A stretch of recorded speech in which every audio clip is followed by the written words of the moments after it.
For the 8th time in the last 10 years, the women's hockey team has advanced to the Frozen Four. They will square off against number 1 Minnesota on Friday at 5 p.m. in Minneapolis. Head coach Mark Johnson is here. We'll have an opening statement and then take questions. Thanks, Brian. I just want to compliment our fans for coming out Saturday afternoon and supporting our game. Saw Coach Alvarez last night, and I mentioned to him that, the rink's been open probably 2+ years now, and the atmosphere Saturday afternoon was about as good as it gets. I mean, both teams had bands, a lot of energy, and certainly helped us, play a real good game. So I just want to thank the fans for coming out and supporting it and, really energizing our team and now get an opportunity to play in another Frozen Four. So looking forward to the challenge this Friday afternoon up in Minneapolis.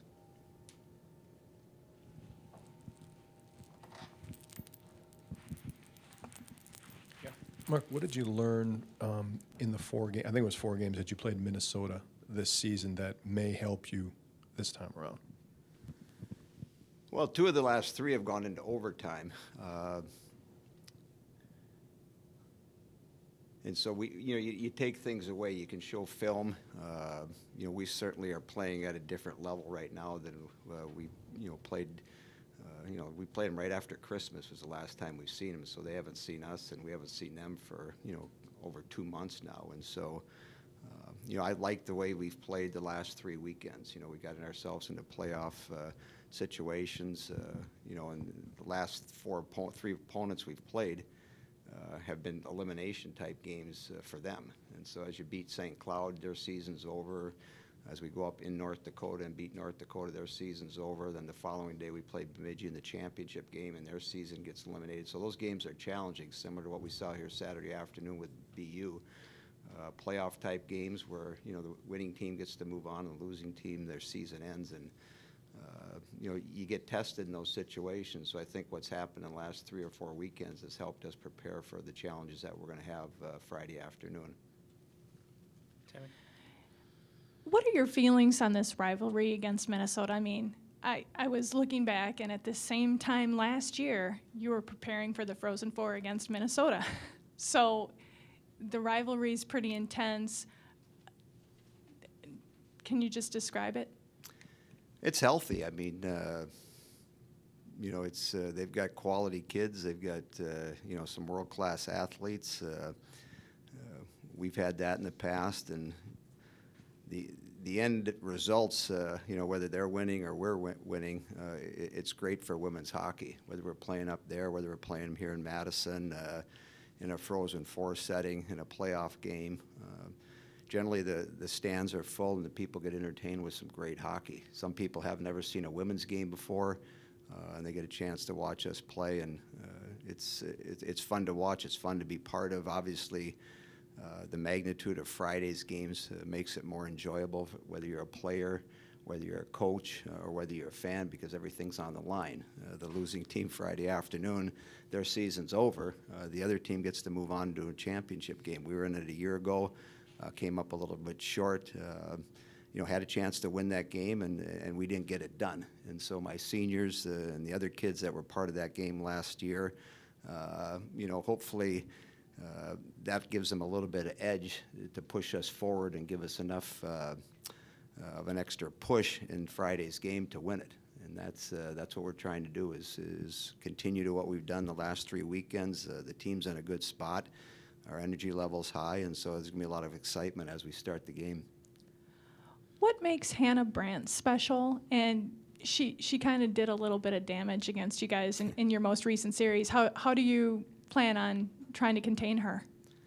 Well, it's similar to what we just went through with BU. I mean, the Poolin gal, is as good as any player in the world. And her resume's there. She's a household name in Canada. She's got 2 gold medals.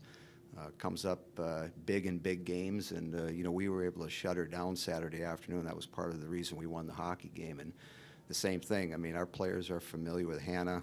I mean, the one thing that separates her from a lot of kids is hockey sense, understanding what's going on within the game, what's going on with the puck. is able to read situations. It's like a good quarterback in football.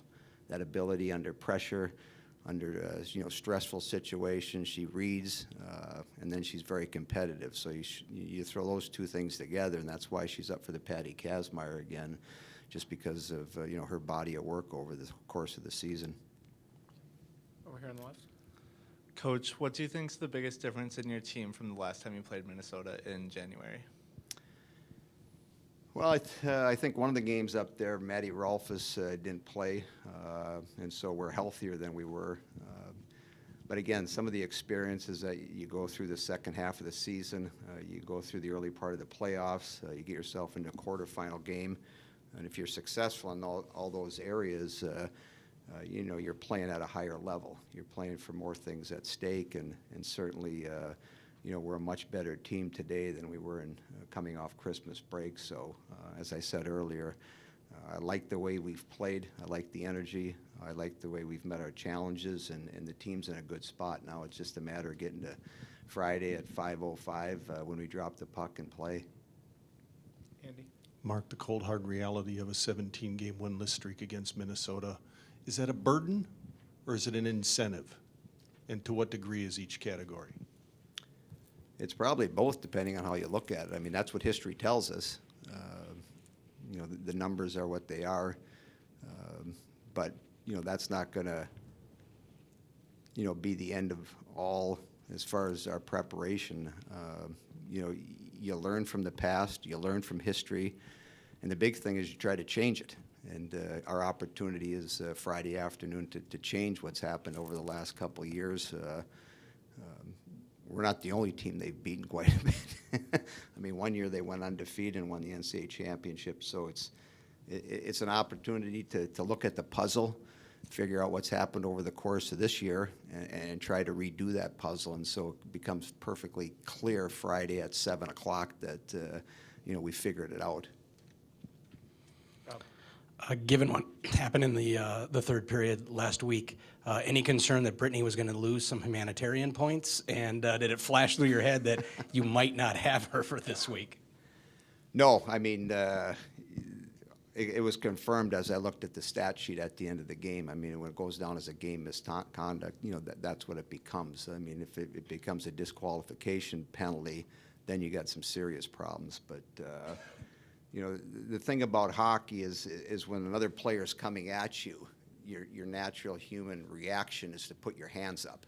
And that's what Britt did. She put her hands up to protect herself because she thought she was going to get hit.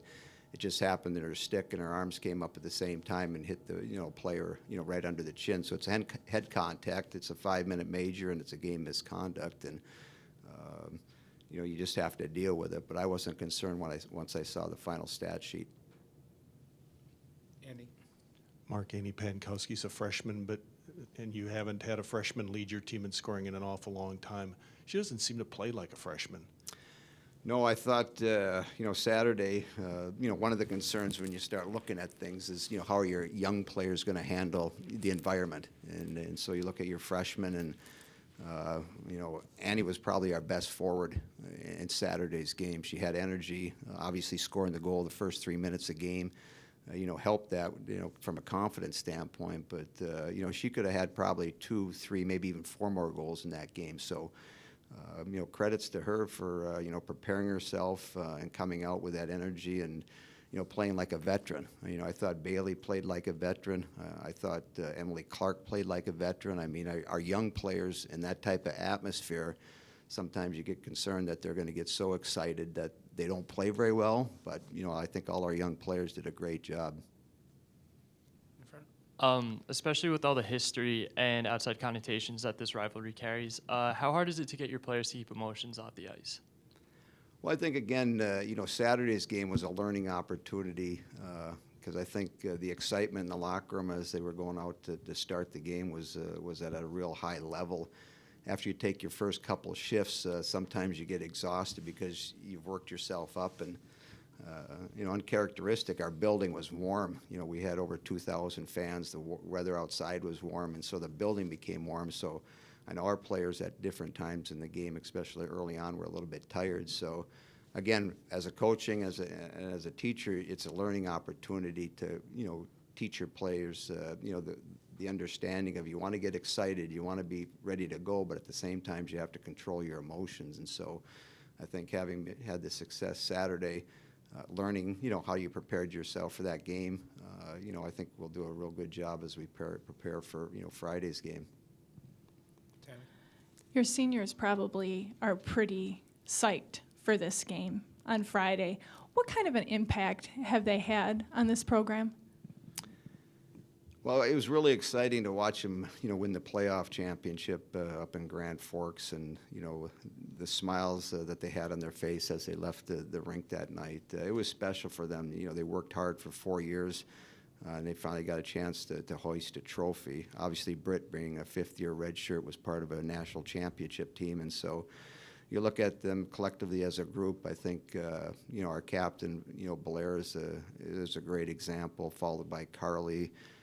2 kids that came in as freshmen, and all they've done. And I just heard Bo talk about kids that practice hard every day, and that's the expectation, and that's what they did. And they became good hockey players. They became good women college hockey players by working hard every day. And this year they're reaping the benefits. They're our leaders, they're our captains, and we're very happy. We're going to miss them as they finish their careers, this weekend. But they've set the bar high as some of our previous seniors, and certainly they're role models to our younger players of what the expectations are, what it's like to be a Badger women's hockey player, and what you need to do on a daily basis to be successful.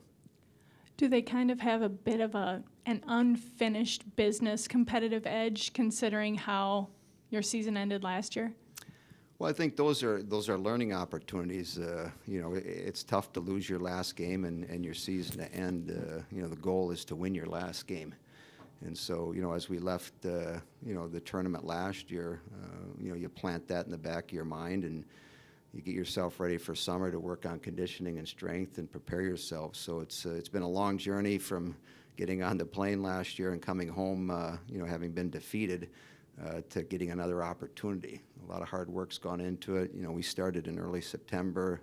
We're at March. We're playing in the last weekend, and I'm excited for the group. I mean, to me, the table is set, and now it's an opportunity to go out Friday and, win a hockey game and get a chance to play another one. Coach, how do you think the freshman line has improved throughout the season? Well, I think, each one of them, has done a real good job. I think with a lot of freshmen, you're going to have some peaks, you're going to have some valleys over the course of their first year.